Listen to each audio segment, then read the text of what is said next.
Dans ces deux réservoirs, près de 1200 litres de carburant. Une denrée chère qui suscite de plus en plus de convoitises.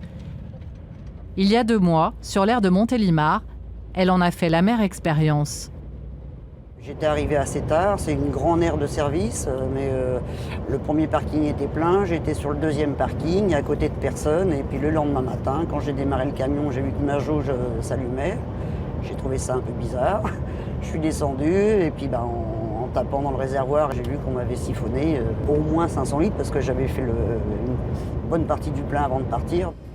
C'est arrivé pendant la nuit, alors qu'elle dormait dans sa cabine.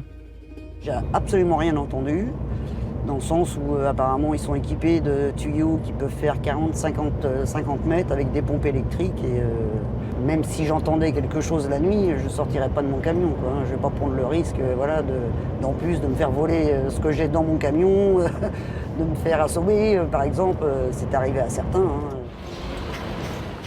Du coup, à chaque fois qu'elle le peut, Sophie privilégie les parkings sécurisés pour passer la nuit. Ce soir, elle dormira à l'abri. Son fournisseur l'autorise à garer son camion sur son site, surveillé 24 heures sur 24. Bonjour monsieur, je dors sur le site. Ah d'accord. Hein, c'est pour vous prévenir. Il me réveille. Non, mais au moins c'est en sécurité, là au moins je sais que je risque rien. C'est bien déjà, parce qu'il y a beaucoup d'entreprises où...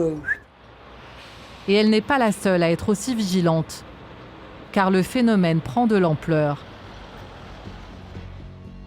En France, déjà 9650 vols de carburant depuis le début de l'année. Et la méthode des siphonneurs est simple, comme le montrent ces images de vidéosurveillance. Un homme dévisse le bouchon du réservoir. Il y insère un tuyau relié à une pompe. En quelques minutes, il peut ainsi récupérer plusieurs centaines de litres de gasoil. Avec la hausse des prix à la pompe, les réserves de carburant valent de l'or. Un plein de poids lourd, ça peut aller jusqu'à 1490 litres, soit plus de 2200 € aujourd'hui.